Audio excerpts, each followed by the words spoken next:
let's go ahead and get things started. My name is Shane. I run the events over at 10 Capital Network. We have a great pitch event for you today.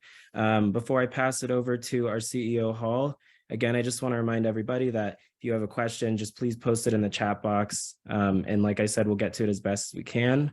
We have 3 great companies for you today, and I'll let Hall kind of talk about that and our investor panelists. So Hall, take it from there. Great. Thanks, Shane. Thank you, everybody, for joining today. We have a good group of investor panelists. We'll have them introduce themselves here shortly.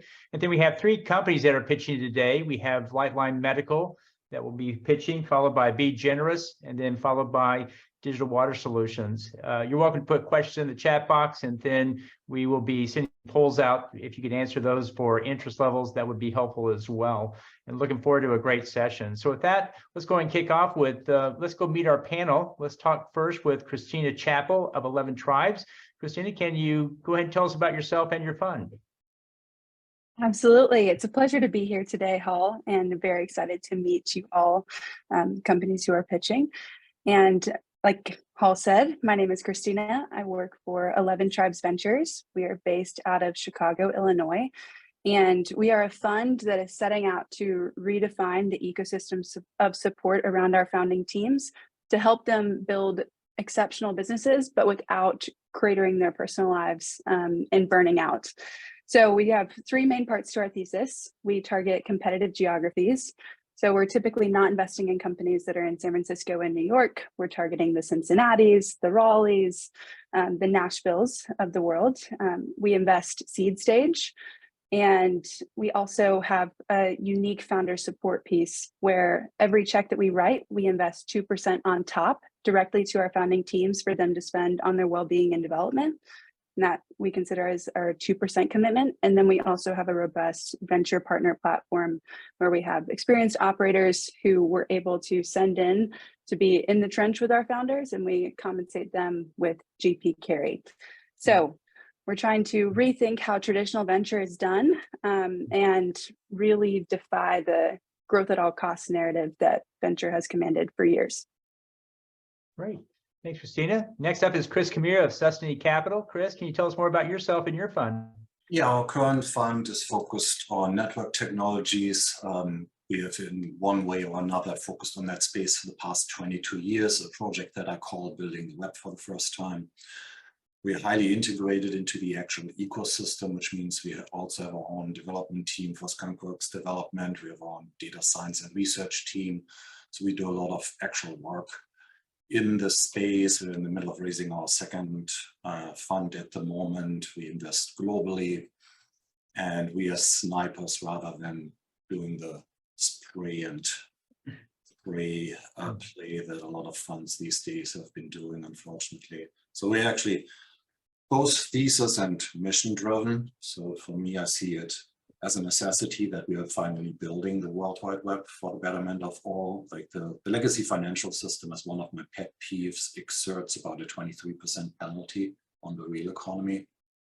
And things like Google, my typical punching bag, pretends to be a search engine, but is really a company serving social engineering as a service to the highest bidder with a lot of externalities that we today cannot account for. And then the last metaphor I offer before I stop my little rant here is, right now we allow network technologies and digital solutions to exist in a way where, imagine you bought your first self-driving car and it gets to decide where you go and how you get there. And that's what we need to fix. End of sermon. Great, thanks. And Chris Apple, you want to tell us about yourself? It's almost hardly anything to tell about myself because I have to vehemently agree with you. So basically, I see it in a very similar way. So I've been made in Germany over half a century ago, as you can see from my gray hair. Now I'm the leading the life sciences at the Karatsu Forum in the Northern California chapters. I've done over 20 investments myself. We love to do due diligence. We actually, before we make an investment, we really want to get to know the company. We want to get to know the founders. We are looking at the technology. We really want to know that this is really a significant problem and is highly differentiated, and that it makes a difference to mankind. So my investments are entirely if I speak for myself, are based on what I would call impact investing. And that's the reason why almost all of my investments are actually in the life science space. It needs to be an investment that's not a Me Too drug or a Me Too solution. It actually needs to make a difference to people's lives. That's what matters to me. Life is short, so let's do something meaningful. Great. Thanks for that, Chris. And with that, let's go ahead and meet our first presenter today. We have Vicki Farrar of Lightline Medical. Vicki, if you can go ahead and turn on your video and audio and share your slides. Love to have your pitch up at this point. Those in the audience, if you have questions, go ahead and post them, and we'll try to answer them at the end of the time slot here. And with that, I'm going to pass it to you, Vicki. Okay. Can everybody hear me? I'm okay. I hear you fine. Okay. Question for everybody here. Are you afraid to go to the hospital? You should be. Hospital-acquired infections are a huge international problem. In the US alone, they cost $50 billion annually, 100,000 deaths. Most of these events are called never events. They should never happen, and therefore they're never going to be reimbursed. On top of the lack of reimbursement, however, are staggering penalties in the hundreds of millions of dollars. More than 40% of these infections are catheter-related. Why can't the world fix the problem? Antibiotic resistance, and it's personal to me. You see the guy there on the right? He was an investor in my last company. He was healthy, athletic, and young. He died from a catheter infection in a hospital. Antibiotic resistance is the third leading cause of death worldwide. Many infections are simply untreatable due to antibiotic resistance, and Lightline Medical has the solution. It's called the Lightline Photo Disinfectant System. We're using visible light, that's light that the human eye can see. Significantly, it's not UV light, which degrades catheter materials and is toxic to human tissue. The technology consists of two components you can see on the left here: a reusable light engine attached to an off-the-shelf catheter. Inside the catheter is a fiber optic that emits light inside and outside, disinfecting it and thereby preventing infection. This is a potent solution for all types of catheters: dialysis, urinary, respiratory, and vascular, and there is no antibiotic resistance. The device works. We have successfully killed the most common microorganisms that cause these infections, including those that are antibiotic resistant, and we've exceeded FDA's 99.99 required kill rate. First, we're putting the technology in a peritoneal dialysis catheter for several reasons. It's generally understood that peritoneal dialysis done in the home is better for the patient clinically and their quality of life than hemodialysis done in a clinic several hours at a time, several days a week. Then how come? How come in the United States, 89% of the population is on hemodialysis? Here's why. They're scared to death of getting an infection, and we can fix that. But the second reason this is our first product is that we're putting the fiber optic in a portion of the catheter called the extension set. It's outside the body, where more than 91.5% of these infections come from. As a result of it being outside the body and not touching human tissue, we don't need to do animal or clinical trials, and we have a straightforward 510(k) pathway. It's a huge market. There are over 100 million PD catheters sold worldwide. We have a partnership distribution strategy. Example, we want to rely on our existing partners' market penetration. We believe a Baxter or a Fresenius, for instance, the first year could get approximately 3% of the population, or $38 million, and 6 years later, over $300 million. Competition in peritoneal dialysis, there isn't any. The standard of care is sterile technique. It's simply not enough. Next, we put the technology in a Foley catheter to prevent catheter-associated urinary tract infections. This is the most common infection in the world. It too is a 510(k), but it's a de novo 510(k). We need animal and clinical trials. That's why it's product number 2. Competition. In the urology field, we absolutely have competition. It's primarily barred silver-coated catheter, but we know two things. We know, number 1, silver degrades over time, and we know, number 2, that in the United States, every single year, over 700 hospitals are cumulatively fined more than $400 million for these infections. With respect to looking at the entire disinfection market, only Lightline has it all. We kill drug-resistant microbes, we can be used long-term, and we're safe for material. We estimate that 10 years post-launch, we're a $1.7 billion revenue opportunity. But why? Why would anybody buy our products? Well, for peritoneal dialysis, we have a razor blade model. We make our money on the fiber optic. We give away the light engine for free. Fiber optic sells for 80% gross profit margin. For all other indications, we sell both the capital equipment and the fiber optic at 74 gross profit margin. So why would anybody buy our products? Here's why. Patient doesn't get an infection, caregiver isn't treating an infection, hospital isn't penalized for it, and the insurance company isn't paying for it. We're here raising a Series A of $6 million, of which 1.8 million remains available. Share price is 69 cents, and there's an 18 million pre-money valuation. But why? Why Lightline? Well, here's what Alligator Holdings, our lead investor, said. This is a family office. He sold when he had more than $200 million in revenue, operations in 3 countries, and was the go-to source for the big boys. He's not manufacturing our products. He invested in us to help us avoid manufacturing and commercialization mistakes. So why are we positioned for success? Well, the data conclusively shows that the technology works. We have 28 issued patents, 19 pending. We have partnership agreements. I already talked about Medline Industries, but also Mayo Clinic. We have won lots of grants and awards, and significant investors are noted, including Mayo. I want to talk about Mayo for a minute because it's so important. We have licensed their know-how in all 4 fields of our use, and they have negotiated best price and are helping us with our peritoneal dialysis product, and they recently invested. They are going to make sure that our first product is exactly right for the peritoneal dialysis patient. We have their access to their nephrologists, patients, nurses, clinical trials, etc. Here's where we are.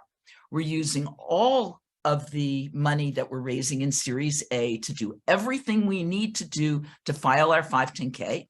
There will then be an increase in valuation. We will launch the PD product, followed by Foley and endotracheal. Now, you don't see vascular here for a reason. We are convinced that we will be sold by the time we get to vascular. And right now we are under confidentiality agreements with 2 public companies that are specifically looking at vascular. Typically, a medical device company sells for 3 to 5 times revenue. We estimate that 4 years post-launch, we'll have $400 million in revenue. That's an exit valuation of $1.2 to $2 billion with a hefty Series A return. The point of this slide, it's not that these are the companies that are going to buy us. It's that we have multiple potential exits. Example, we have 4 fields of use, and for each one, we can do a deal internationally or in the United States. So Fresenius is a dialysis company. Fresenius would only be interested in dialysis, but Teleflex may be interested in everything, and Bard BD and Merit Medical may be interested in selected indications in selected geographic areas. So join us and the others that have already visited our data room, already read our diligence package, and ask questions. Thank you. Thanks, Vicki. Let's go with Kristina first. What questions did you have for us? Vicki, thank you for that presentation. I mean, it's incredibly well done and comprehensive. I think my question is more around your go-to-market, and I'd like to hear about the partner distribution strategy. Sure. And just so the people in the audience know, I have our technical engineers here in the event there's a technical question that I can't give you a good answer to. Yes, with respect to our distribution. For Medline Industries, I'll start with the urinary because that's the easier one because we have already have a partnership there. But for Medline, here we go. For Medline, they have 50 infectious disease sales reps. The reason Medline did a distribution deal with us is because we're a new technology exemption, and they have 6% of the market. Bard has more, has about 60%. With our product, they can get into the markets that they are literally excluded from by contract. The GPOs will let them in, et cetera. So they've done a go-to-market strategy for us. They would manufacture our product. We use an off-the-shelf urinary product. They will go to the different hospitals that they can't get into now, and their 50 infectious disease sales reps will be able to get in and sell our product. For peritoneal dialysis, it's different. We're still seeking a partner, but we want the same type of agreement. And let me just mention for Medline, we have minimum volume requirements, clinical requirements, et cetera. So they have to produce.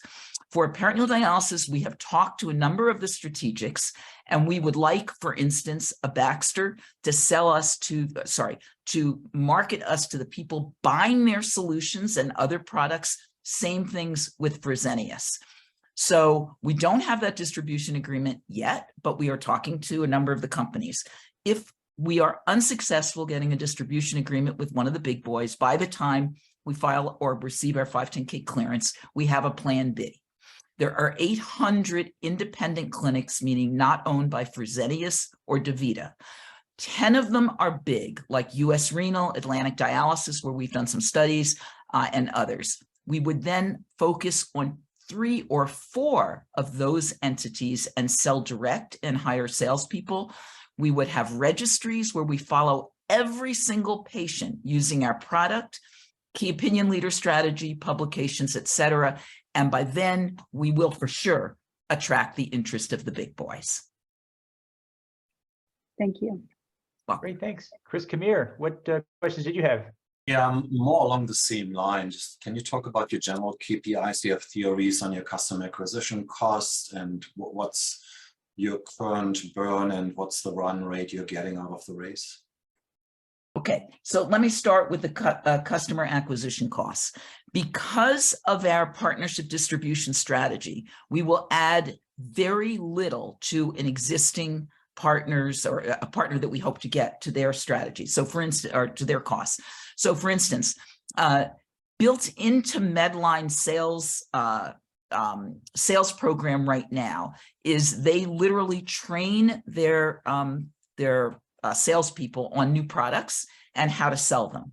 So we wouldn't be paying any additional money for that. They're going to customers where they may not be selling a Foley catheter, but they have access and they're selling other things. So that takes care of that one. And I'm sorry, what that was the one I was focused on. What else did you want? Sorry. Yeah, I just want to understand your business model and the core key performance indicators within that idea. You're producing one of these devices, and then walk me through what are the costs associated to get it to the client, what's the lifetime value of these clients, what's the cost of sales. Okay, so right, let me go to this one. As I mentioned, with our partnership distribution strategy, we're not going to pay much money to get things going. On peritoneal dialysis, before a person starts peritoneal dialysis, they are intensely trained by a technician, okay, that they go to the hospital or clinic, and then they go to their home as a caregiver. We will be part of that training, okay? We won't need additional training for, separately. It's not like Lightline is going to send somebody to that person's house. So that training is not going to add additional costs, just like it won't for Medline. We will have to prove, before we get a lot of market adoption, we're going to have to prove that we, in fact, reduce infection. So our acquisition cost per customer is not much. Okay, so what's your current burn and run rate, and what's the run rate? Okay. Sure. So we've raised $9.5 million to date. We've got another $1.8 million that we need. Our burn rate is close to $300,000 a month. It was a lot less, but right now we're in serious manufacturing and final production equivalent mode. Okay, so we're doing all of the testing we need to do, but it's about 300,000. Okay, and so you talked a little bit about defensibility. Can you talk in layman's term why someone else wouldn't be able to do a device like that? Absolutely. Absolutely. I didn't tell the group this, but I am a patent litigator by trade. Okay. I'm in this business because I married my client 28 years ago. He's a serial entrepreneur. So I worked for a bunch of his companies, and then I started my own. So the patents are near and dear. So we have 28 issued patents, 19 pending, but we also have written freedom to operate opinions. Going to be very difficult for somebody to get around our patent portfolio, number one, but number two, and the engineers are on here, we have a very proprietary etching process. The light is only going to emit where we etch it.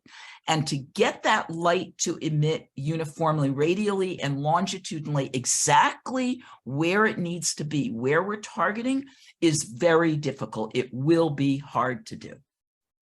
And so that's the core of the technology, or is there more to it?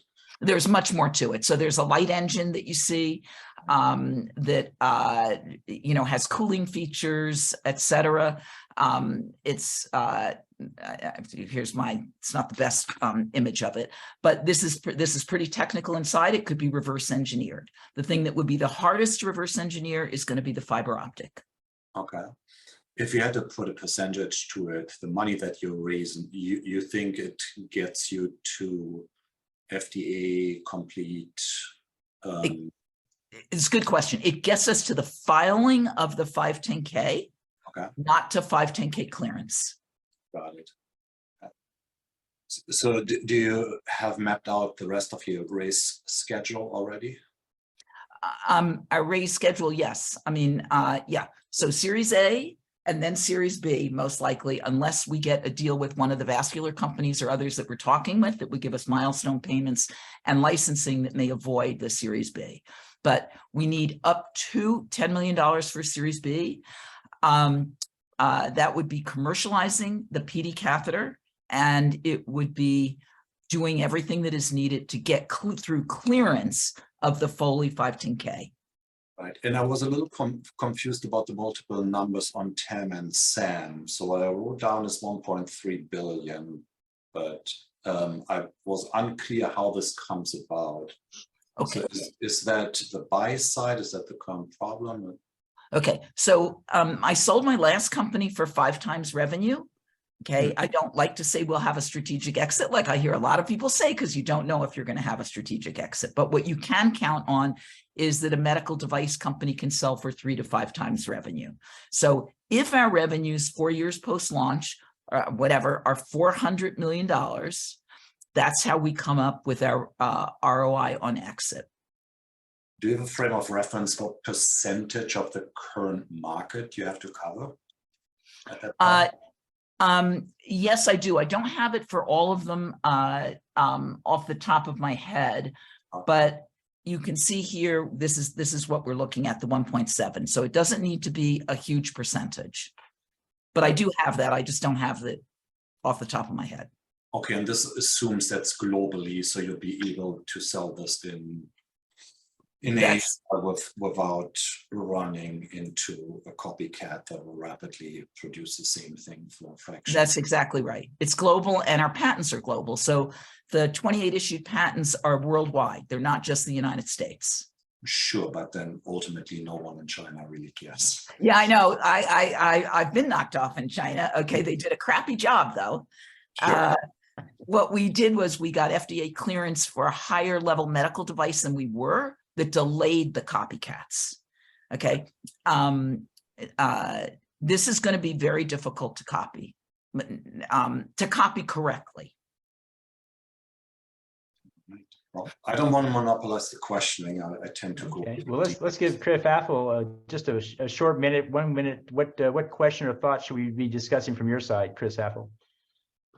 Yeah, I've heard Vicky's pitch multiple times, and so I'm familiar with her technology, and as a patent litigator, I know that she has basically patented everything in this space except for the blue light.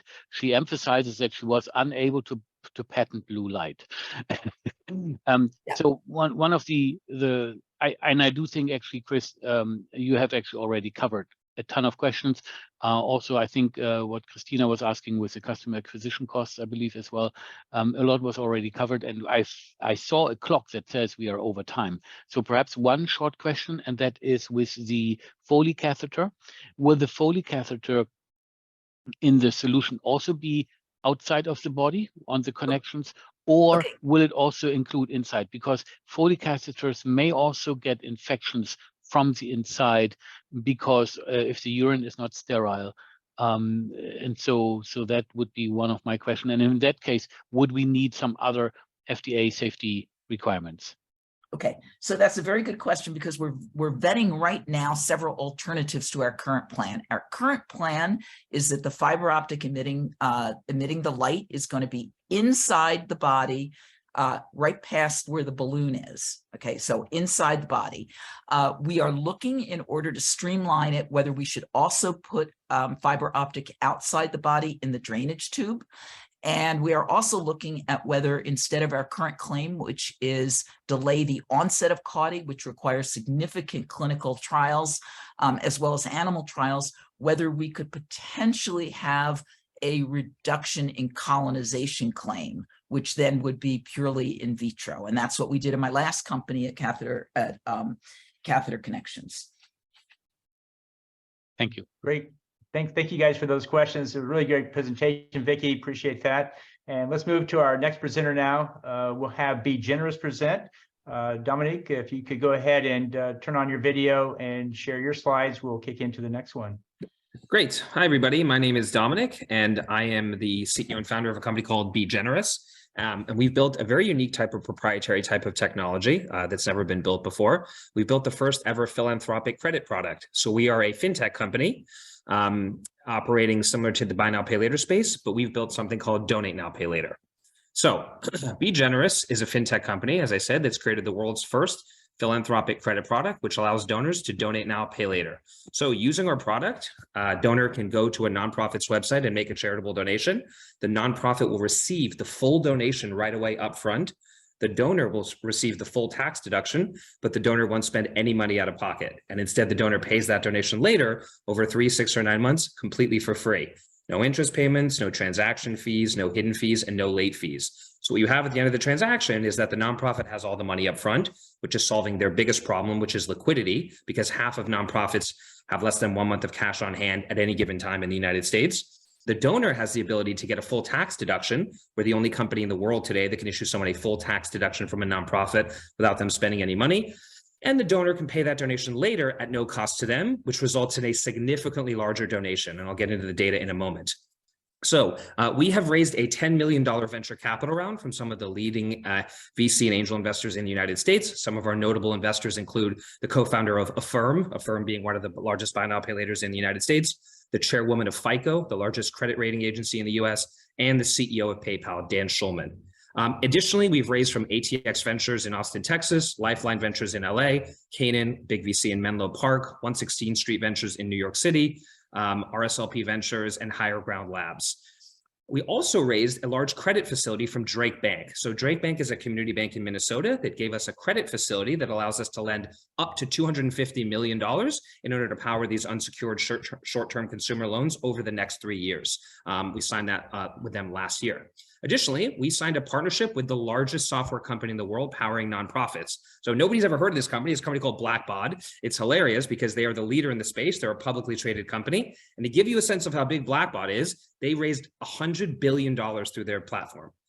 Through their donation platform. That's how big they are, $100 billion. So they're the leader in the space, kind of like the Harvard, if you will. I say that as a Columbia guy, but they're the Harvard, if you will, of our space. And we signed a partnership with them. And they also gave us an economic grant to build that partnership. And the president of Blackbaud also invested in our company. That partnership allows us to integrate into Blackbaud's suite of tools. We also just signed a partnership with the Giving Block, which was acquired last year by Shift4, the payment processor, for $300 million.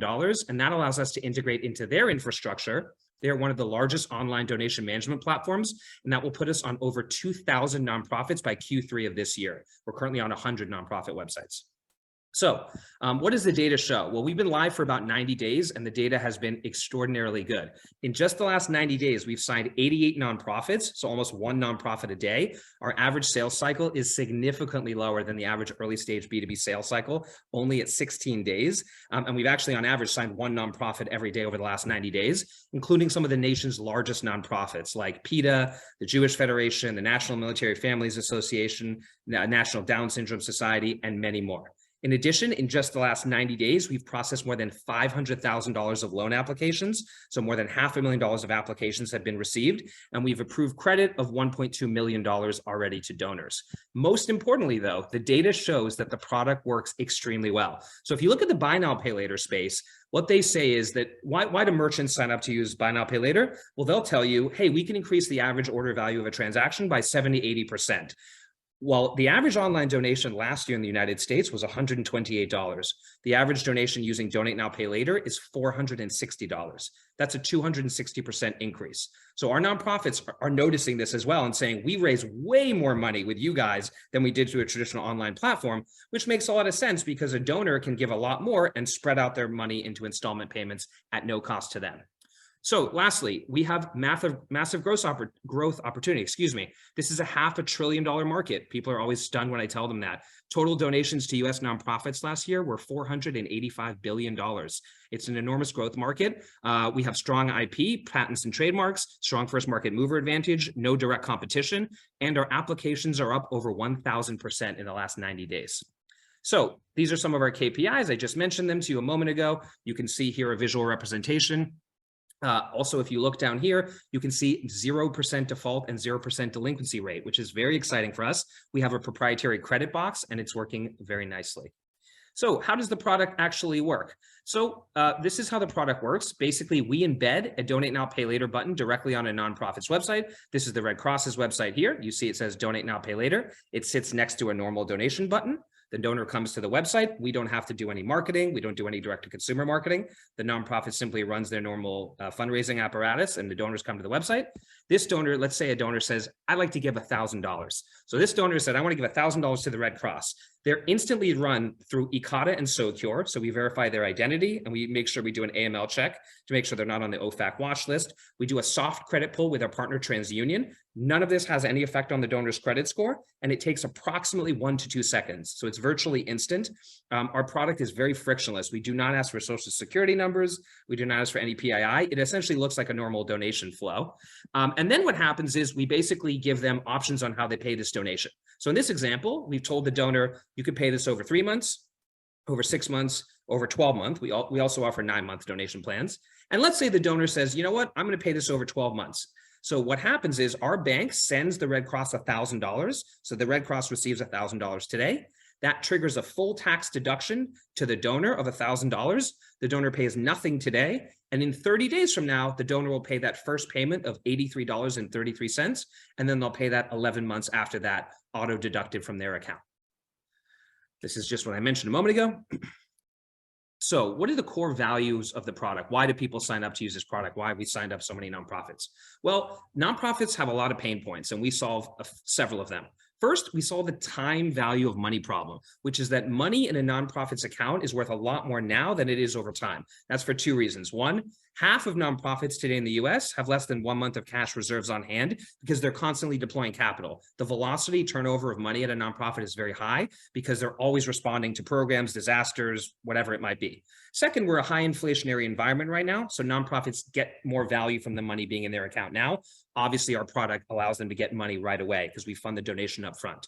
Secondly, one of the biggest problems with nonprofits today are pledge defaults. So we have clients all the time saying this has completely solved our ability to deal with canceled pledges. So a pledge is when you go to a nonprofit comes to you, I should say, and says, hey, Hall, would you give $1,000? And Hall says, you know, I can't do it now. Come back in 6 months, I'll give you $1,000. That nonprofit will write down a pledge from Hall for $1,000. The problem is when they go to collect in 6 months, a lot of people say, I can't do it. And so the nonprofits lose out. It's a liability effectively. So with our product, we have so many clients coming to us and saying, hey, instead of taking a pledge, I just offer them Donate Now, Pay Later, and everybody's doing it because it costs them nothing today. We get all the money up front and they can pay it off in small increments over time. So this solves that problem, which is a huge problem for nonprofits. Additionally, of course, it increases the average donation value by 260%, or to put it another way, donors give more than 3.5 times larger donations using our product. And lastly, our product attracts new donors to the nonprofit that would not or could not have donated before. This is the data I told you on the average size of the nonprofit, which is very exciting to us. This is an op-ed. If I'm going to send this article, this deck around, this is an op-ed in Crane's Business Journal in New York, talking through one of our clients about how much more money they were able to raise effectively through us. Here's a visual representation over the last 90 days of our loan applications, which are up 438%. And here's a visual slide showing that our loan requests, meaning how much money has been requested to be lent out on our platform, is up over 1,000%. Here are some of our clients. You can see PETA on here, the Jewish Federation, Boy Scouts, National Down Syndrome Society, Get Lit, some of the biggest nonprofits in the United States are on here. And this is my favorite slide of the entire presentation. So everybody asks us, a lot of our venture capital investors ask us, how are you achieving product market fit? Because we've only been in the market for just over 90 days now. And so one of the ways that you can assess product market fit is to run the Sean Ellis marketing test. Sean Ellis is the former chief marketing officer of Dropbox. He developed a test where it's sort of widely used in early mid-stage tech to look at, are you achieving product market fit? And then the test, he said, if you poll your users and you ask them, would you be disappointed if you couldn't use your product anymore? If more than 40% of them say yes, in his opinion, you've achieved product market fit. So we took our donors and we took our nonprofits, we took our 30 largest nonprofits and our 50 most recent donor transactions, and we polled them. We sent them a survey and we asked them a series of questions. The first question we asked is, would you be disappointed if you could no longer use Donate Now, Pay Later? 96% of our nonprofits said yes. So everyone but one, and I'm still working on that one, but everyone but one said yes. So that was very, very exciting because you never know what you're going to get with these surveys. And then we asked donors, would you be disappointed if you could no longer use Donate Now, Pay Later? And 76% said yes. So significantly above the 40% threshold. We then asked a follow-up question for donors, would you use Donate Now, Pay Later to make another donation? 85% said yes. And then we asked donors and nonprofits, would you or have you recommended Donate Now, Pay Later to other organizations? And 86% said yes. So the data was very strong, and this is just a visual representation of that same slide. We have signed a partnership with Blackbaud, as I mentioned a moment ago, the largest software company in the world powering nonprofits. This allows us to integrate into their Just Giving and Your Cause platforms, which at scale will put us on 25,000 nonprofit websites. And this is the premier player in the space. This is the #1 player in our space. We just signed a partnership with the Giving Block. That partnership is underway as we speak right now, and will put us on approximately 2,000 nonprofit websites by Q3 of this year. So we're on about 100 right now, we're give or take, and by the end of this year, we'll be close to 2,500. So it's significant growth by way of significantly this partnership. We also just got approached by Indiegogo, the second largest crowdfunding platform in the world, who would like to integrate Donate Now, Pay Later into Indiegogo and offer this to their 9 million donors who use it for crowdfunding. We're in deep conversations with them. This is our bank lender, Drake Bank. They've given us the lending facility that allows us to lend $250 million over the next 3 years. Here's some of our recent press coverage. Business model is what I mentioned earlier, talking about the size of the market compared to the e-commerce space.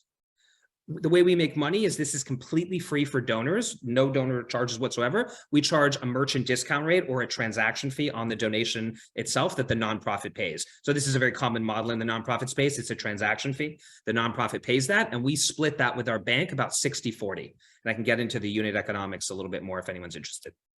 Here are some of our projections. These are our optimistic projections. We think we'll lend about $100 million by the end of this calendar year, and then that scales up approximately. Our middle tier projections are about 51 million we think we'll lend, so in that range. That'll gross us about 7.1 million in income with an EBITDA of about 1.1 million, and then it scales up considerably over time.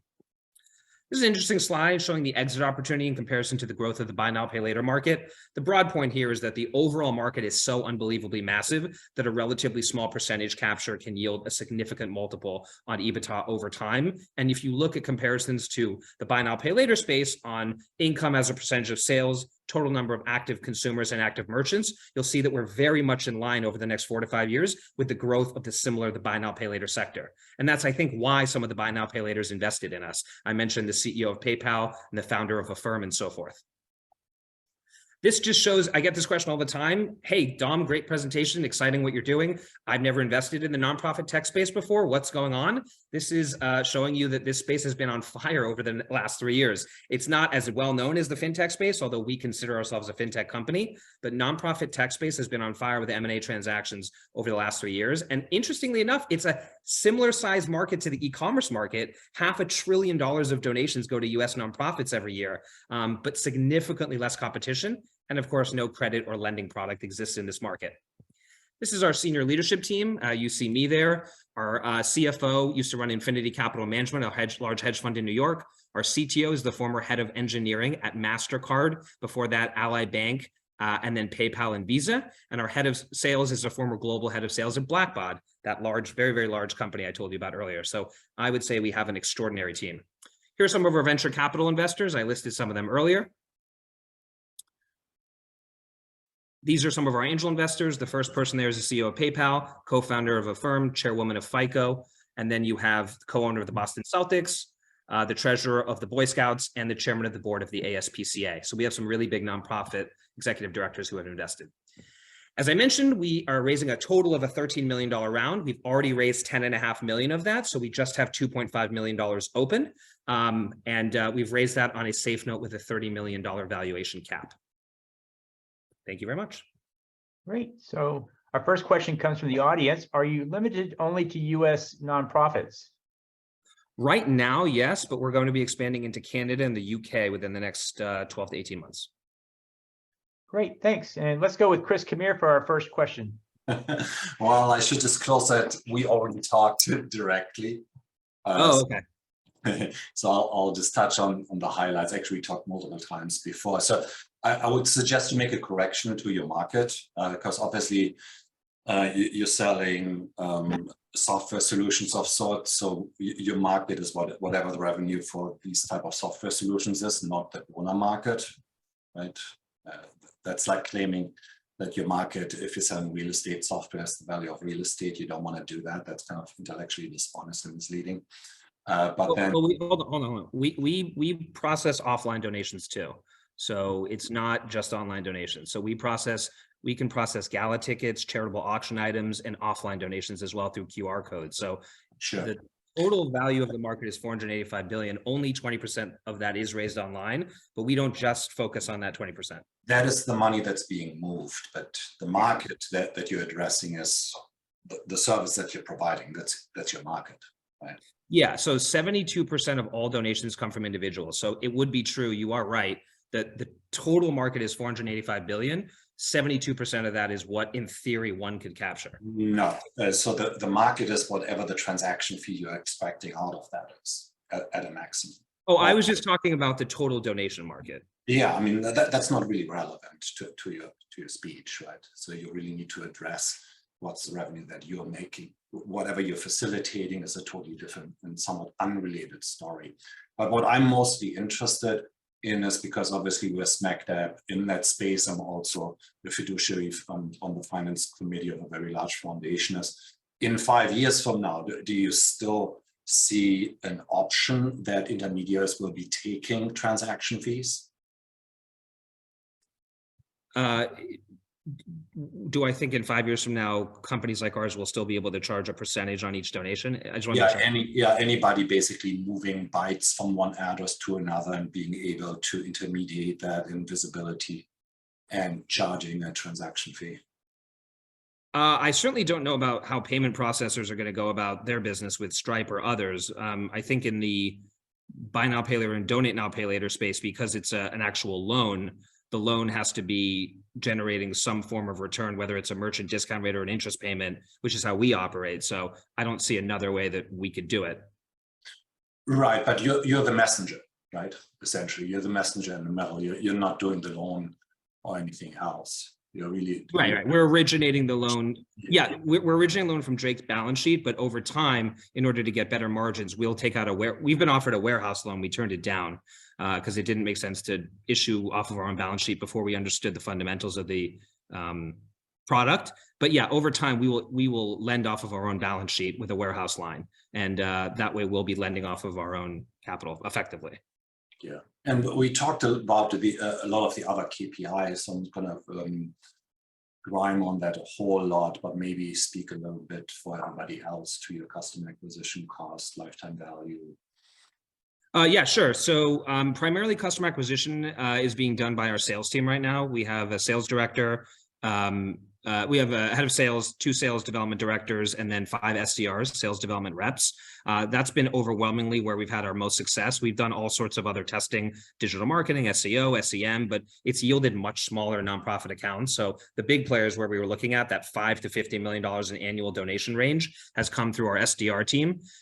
So our CAC, though, is projected to go quite significantly down because our model moving forward is going to be using these partnerships. I mentioned Blackbaud, and I mentioned the Giving Block, and then Indiegogo. So the price of customer acquisition at that point will essentially be the integration costs of servicing these partnerships. But in terms of us having to go out and acquire them through like a one-to-one sales cycle, we're not basically going to be focused on that anymore. So yeah, sorry. Yeah, you kind of answered my last questions there in terms of integration costs and limits there. So it's not self-serve at the moment, right?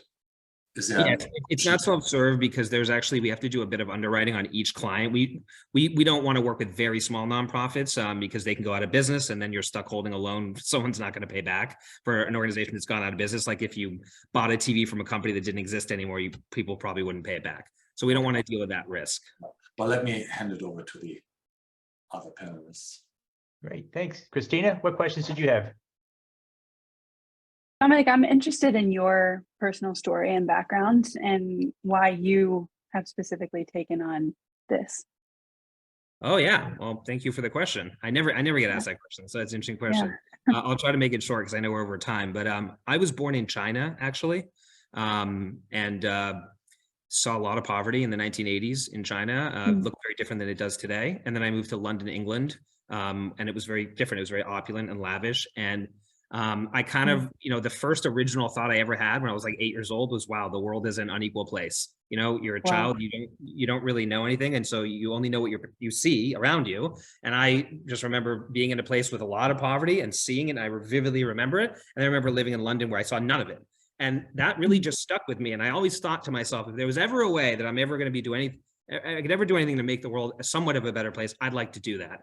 So I ended up moving to the US. And I ended up going to Columbia University in New York. And when I graduated, I had no idea what I wanted to do, but my whole graduating class went to work for Wall Street, kind of unsurprisingly. And so I kind of thought, like, I guess that's what I'm supposed to do. So I also went to Wall Street. I was at Citibank and then HSBC, and I was not happy. I was pretty miserable. And I was looking to do something, get out of it as quickly as possible after almost 2 years on Wall Street. And so I started writing articles for a small think tank in Washington, D.C., on the situation in Afghanistan. This was during the war in Afghanistan, around that time period. And one of them got picked up by BBC World News, and they asked me if I would interview on BBC World News. And so I went to interview on BBC World News, and that led to the Afghanistan ambassador, a guy named Dr. Zahir Tanin, offering me a job. And so I ended up leaving Wall Street and working for the Afghanistan ambassador in this incredible position as a political and economic advisor.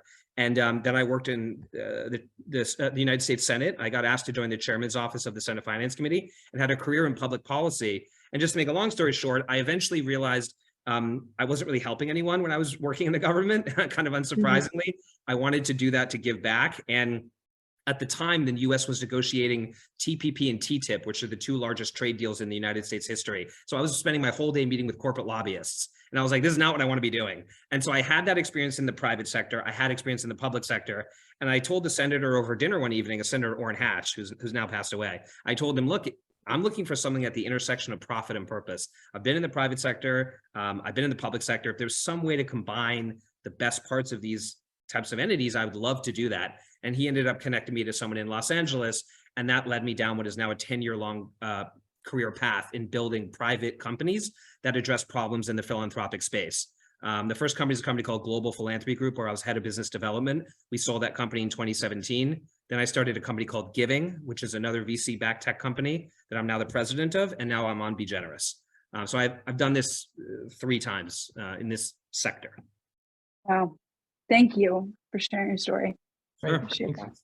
Thanks, guys. And last question, Chris Apple, did you have something for us? Sure. And thank you, Kristina, for asking about the background. That's often overlooked. At the end of the day, what we often say at Karatsu, we bet on the jockey and not on the horse. And really what drives people is one of also my main criteria. So I really appreciate you tickling this out. I have, however, in this particular case, I was actually surprised to see the profit margins we do. So, or you would do. If we think about it, I saw a number like 11 point something to 14%. That would actually be the revenue of the raised capital. Is that about right? There was another slide. Yeah, it was that one, right? From 12 to 15% of the amount. So if a nonprofit raises capital out of $100 and 12 to 15% go to you, for the statistics on how much of the raised capital is used for the intended purpose, that needs to be factored in there, right?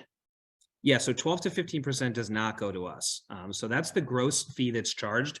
In the nonprofit space, there's something that's very, very common today called donor cover. So if you go right now to a nonprofit's website and you try to make a donation, I guarantee you'll see it on there. And that is that when you go to check out, let's say you're giving $100, it'll say, would you like to add X percentage to this donation to cover the transaction costs so more of your money benefits the cause? And opt-in rates across the board, according to GuideStar, which is a charitable rating firm, are very high, usually around 75%.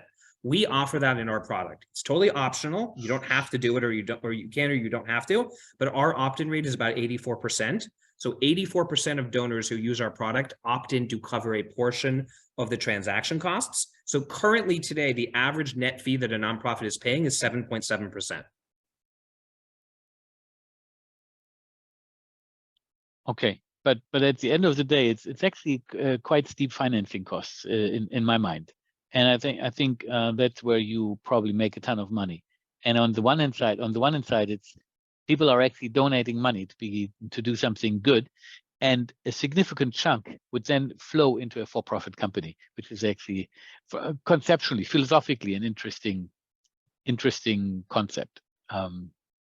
I mean, I understand your point, of course, but I would say if it's very relative, right? So Omaze, Charity Buzz, Prizeo, Chideo, which are very, very, very popular platforms in the nonprofit space, charge 25%, which I think is very, very high, right? So that would be very high in my opinion. The average fiscal sponsor charges 8 to 15%. GoFundMe, which was doing $1 billion of donations, charged 8%. So, I definitely hear you. It's fair, totally fair. But if in the context of the spectrum of very low financing costs of credit card processor interchange, 2-3%, all the way to Omaze and Prizeo, we're kind of on the lower middle end of that. Yeah, and otherwise it does look like a money printing machine for the investors.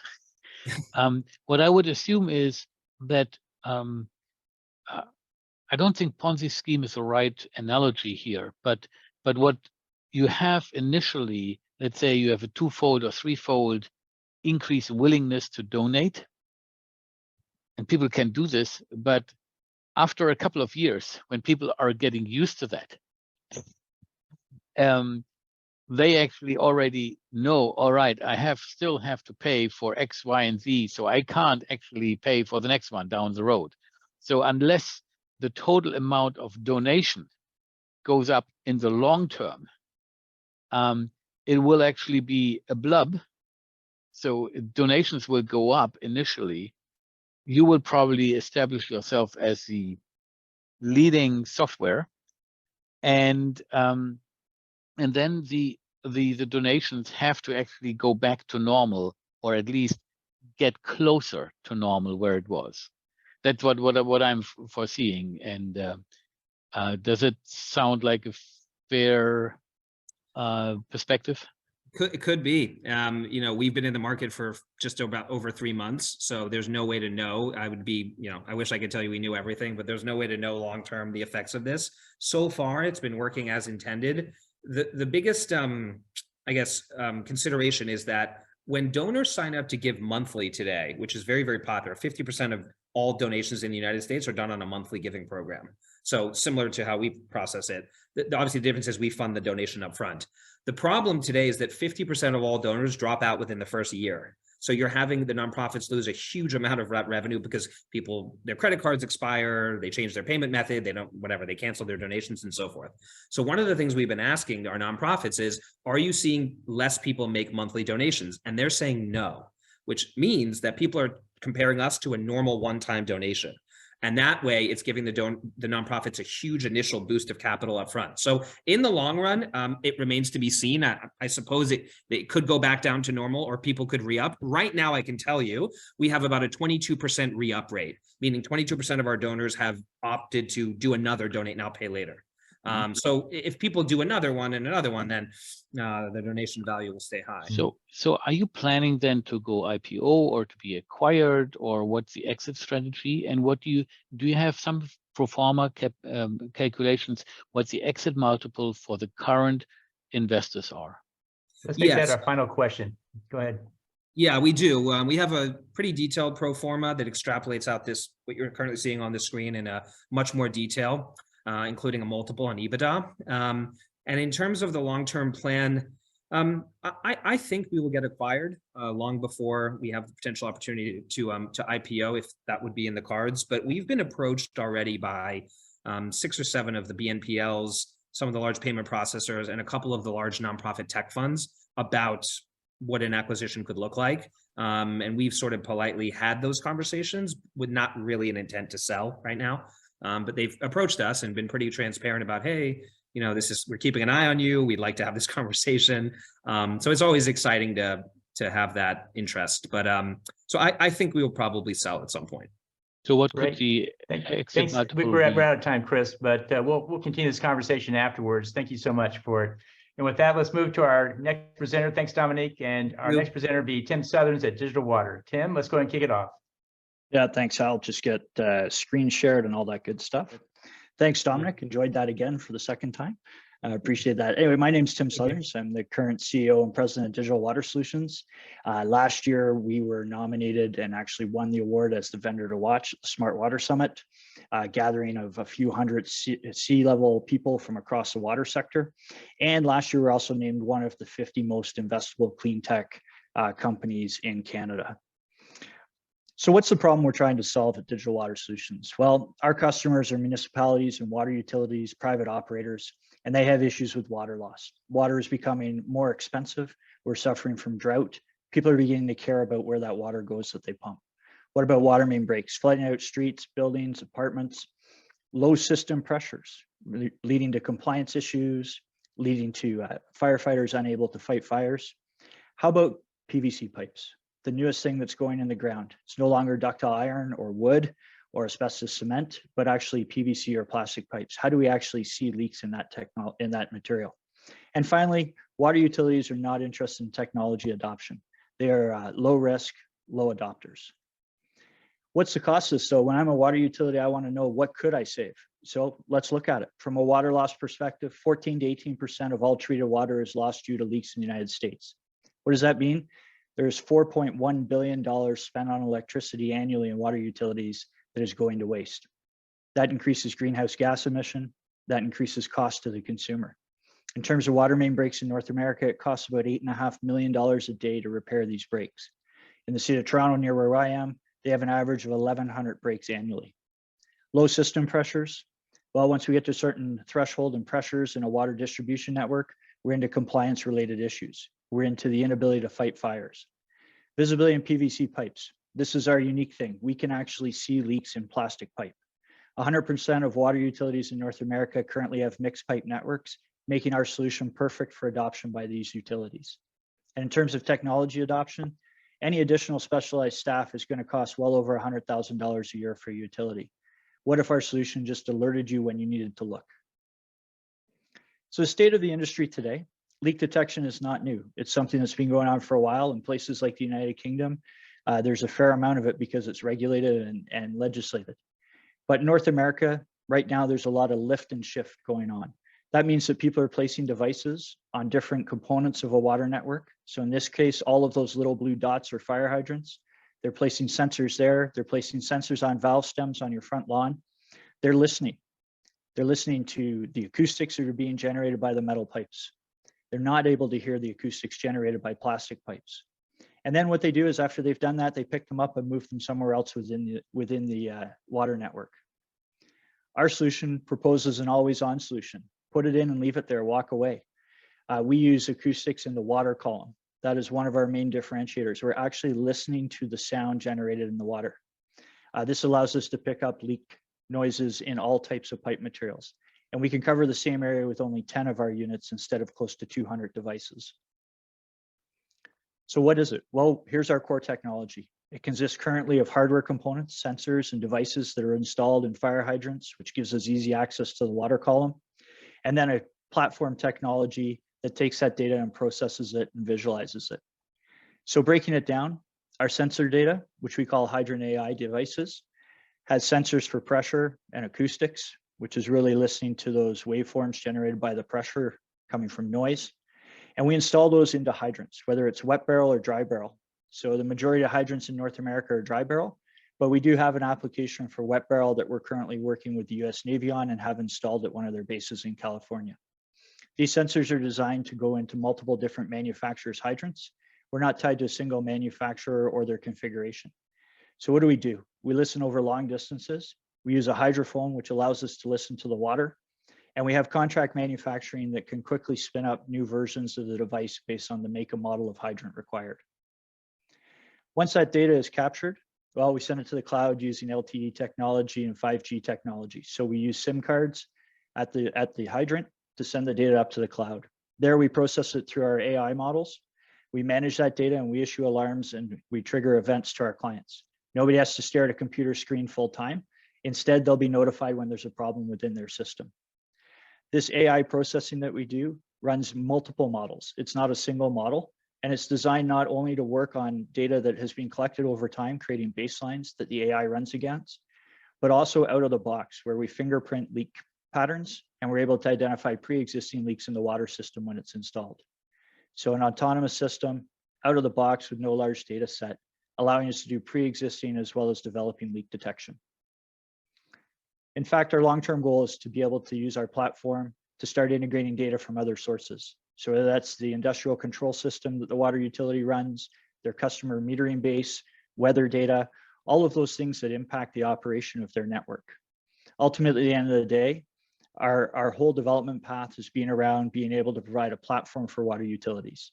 Today, we're already trialing this proof of concept with a number of utilities, bringing in data from their control systems, their customer metering, and weather stations. Why is this a benefit to water utilities? Well, what if we could find leaks easily and early? Well, you might be able to reduce your water loss by 50%. Well, that's $2 billion in electricity per year, not counting overtime, not counting chemical costs. That's just your straight electricity cost for that saved water. In terms of water main breaks, if we could reduce those by 50% by helping people understand how transient pressure waves affect the infrastructure underground, we could save the city $5.5 million annually. In terms of low system pressures, nobody wants to be out of compliance on the wrong side of the regulator, and certainly nobody wants to deal with consumer-related issues. Visibility in PVC pipes, given we're the only company currently that can see in mixed pipe networks, which includes plastics, we believe we're well positioned to help water utilities overcome this issue. And in terms of technology adoption, we're plug and play. We put our system in, 5 minutes later, data streaming to our clients live, and overnight they're starting to get results on pre-existing conditions within their network. In terms of traction, well, we're already installed in 25 water utilities. In fact, we just added 3 more this week, so make it 28. Those include some large places such as the City of Toronto, City of Atlanta, Milwaukee Waterworks. If anybody's looking for a road trip to check the technology out, we're also installed in Iceland. Ventures is the operating authority for the water system in Iceland. So what's our market size? Well, when we look at North America or just Canada and the US in particular, there are 155,000 water systems. To be honest with you, we're not interested in a bunch of those, from trailer parks to seasonal things. What we're interested in is the 52,000 water utilities that are there. When we run our data as a service model, the potential for that is a $31.2 billion ARR. It's a massive marketplace for this kind of technology. But not only that, we've also looked at our technology and how it could apply to other liquids or gases. So essentially, our sensing devices are capable of picking up leaks in other pipelines that might hold oil or gas. But today, our current line of business, we call it Hydrant AI. It does leak detection, transient detection, pressure monitoring, localization of those events within your network, even identifies frozen pipe anomalies. We also provide commissioning and project management services and are ready to help our clients through the implementation of the technology. In terms of our competitive advantage, I've spent 30 years in the water sector. This is the third company I've been involved in starting up. The last company was a data management, analytics, and visualization platform that's now owned by Suez, small little water company globally. We have a patent portfolio that we're building out. Our brand and trademark are strong and becoming more recognized in the industry. We protect our software through trade secrets and segmentation of who has access to what pieces of the code. But our essential unique product features that we go to market with, we're plug and play, all pipe materials, and we can see over long distances in your network. Our financials, we go in two different models, and these are small, so we'll share these slides with you afterwards. Our first model was how we went to market initially, which was the CapEx, OpEx model. However, what we're realizing is that water utilities, like the rest of us, are becoming very good at monthly payments. And as they become good at monthly payments, we intend to leverage that with our data as a service offering. You can see the profitability in the first few years as we finance the devices is low, but after those devices have been financed and are installed, this is a very sticky industry when you're working with government. The use of funds from our current raise, 30% of it's going to building out our channel partner network and getting a US lead in place for sales into the US marketplace. 35% is going to marketing, really pushing our presence so that people know we're out there. 20% is going to go to additional technical staff, and 15% is going to scaling, automation of manufacturing, scaling up so that as we get larger, we're able to meet those orders that come in. Our current round, we're only looking for $1.5 million. We've already raised 20% of that. Our pre-money valuation was set at $4.5 million, and we're offering equity and common shares as part of this round. The minimum individual investment right now is $25,000. Tim Southern's Digital Water Solutions, thanks. Thanks, Tim. Great presentation. And let's start with Chris Apple. What questions did you have?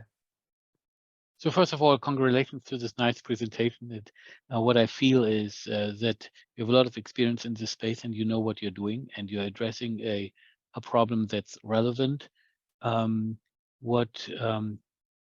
personally, I'm not as passionate about underwater loss, but I could imagine that there are also other problems such as gas and other lines that would be relevant. So if your technology would be applicable there as well, that would actually, in my mind, be interesting.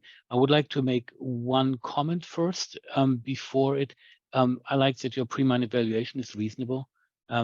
We are here in Silicon Valley and we see pre-money valuations that are often just unreasonable and unfair to the investors, to the early stage investor, because it limits the upside and significantly without really carrying a benefit for the entrepreneur. And we have developed a smart cap table where we can actually see pro forma on different investment rounds, what the exit multiples for the different stakeholders will be. And we can talk about this another time, but your valuation, that's one of the positive things that I find. One of the main questions I would have here is the people who are your customers, who would pay and what does it take to make them purchase your solution? Because it sounds to me that these are cities or governmental institutions. My worry would be here the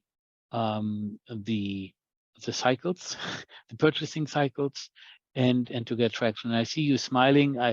That's not probably the first time you hear this question, and you probably have a solution, an answer for that. Yeah, Chris, I'll make it short. 30 years of working with water utilities. I understand the purchasing bylaws very well. I know where their pain points are in terms of being able to sole source and sign off on things. We've also got really good relationships where we get them to sole sources in RFPs or put in technical requirements that nobody else can meet, which helps us bid on larger projects. You are correct. The sales cycle for water utilities is often 12 to 18 months. The first person we actually hired full-time was this account executive to start that process, and we're starting to reap the benefit of that this year. COVID was not fun for this, but certainly starting to see the purchase orders come in early 2023 as a result of that. In terms of getting them to buy, we really go with hey, put 5 in, we can help you write a business case. You know, we'll find leaks, we'll show you cost savings, we'll show all that. Very easy for them to adopt at that level. We have one utility that now over the last 4 years has purchased multiple units. So they started with 12, then they bought 8, then they bought 14, then they bought 4, then they bought 8. So the device quantity grows as the client becomes more comfortable with the technology. Thank you. Great, thanks. Next up is Chris Kameir. Chris, what questions did you have? First question was, so there was a number in there, you mentioned that the size of the problem in the US is 4.1 billion in wasted electricity. Is that because these pipelines run pumps and so forth that make the water flow, or what's that electricity? Yep, exactly, Chris. So basically all of the water that ends up at your house, there are large pumps that are pushing that water out and pressurizing the network. And so when you're pushing water into the ground instead of somebody's house who's paying for it, you are basically wasting that electricity. Okay. And then, yeah, just walk us through like your basic KPIs. So I think you had it in there, maybe didn't see that. So the cost of manufacturing, installation. So the client pays for that separately initially, presumably. Correct. So there's an upfront cost, and then there's a recurring fee that you guys are charging. Correct. So what are the dynamics there, and what are they long-term? Yep. So in terms of the OPEX CAPEX model, we have about a 25% margin. So our costs to device. And then on the software, the recurring fees, when we go, we're basically at about 50% margin on our software that goes with that. On the other hand, when we go with the data as a service model, we fully capitalize the device in the first 3 years. We still own the devices in that model, which allows us to redeploy them elsewhere if for some reason the sticky factor disappeared. And after 3 years, we're basically making $3,000 per device per year in recurring revenue. Okay. And what's the lifetime of the device? It's about 10 years. 10 years. Okay. Yeah. All right. Let me hand it over to Kristina, since I think we're already off. Yes, Kristina. Thanks, Chris. What questions do you have, Kristina? Hey, Tim, thanks for this presentation. I think that your offering is really compelling, and I would love to hear from you which part these customers are most receptive to, and also your use of funds. So you mentioned 30% is going to go to channel partnership expansion. Given your 30 years of experience in the industry, I'm curious, like, what will that look like? Sure. So really part of that raise is really going to an individual who can actually run the channel partner network that we build. So they may come on board, 8 months from now, 12 months from now, once we've actually built out some channel partners. Very good relationships with a number of people who are in similar companies in this space. And to the point where we're not competing. And so we're reaching out to them to start asking if they would give us warm introductions to their channel partners who already know the clients and already know the industry. So I'm hoping that that's going to go very well over the next 2 to 4 weeks. And then once we've got enough channel partners in place, we're looking to hire somebody out of the US to actually oversee that and help with large accounts. Thank you. And then on the product piece, what do you find customers are most receptive to? Yeah, it's really interesting, actually. Customers, we have a range of customers. We have customers who just want to know what the pressure is in their system and why people are calling to complain that their shower doesn't have enough pressure. But what we find is they're most receptive to the fact that we will notify them of leaks in their system. We've got case studies where we notified them 11 months before they ever surfaced. Wow. And so they were able to deal with that, but they let it run for the 11 months. It actually never surfaced, but they let it run just to see how the technology responded. Their costs associated with that one leak was about $250,000, and they have about 40 to 50 of those annually in their system. So it's a pretty quick payback on those kind of leaks. And then my final question is just more on the raise. If you're raising 1.5, like, why are you going out and raising at this stage? Yeah, so we're actually looking for people who will partner with us. So some of the people who have invested in this raise, we have a person who's building AI for quantum computers, which is kind of crazy.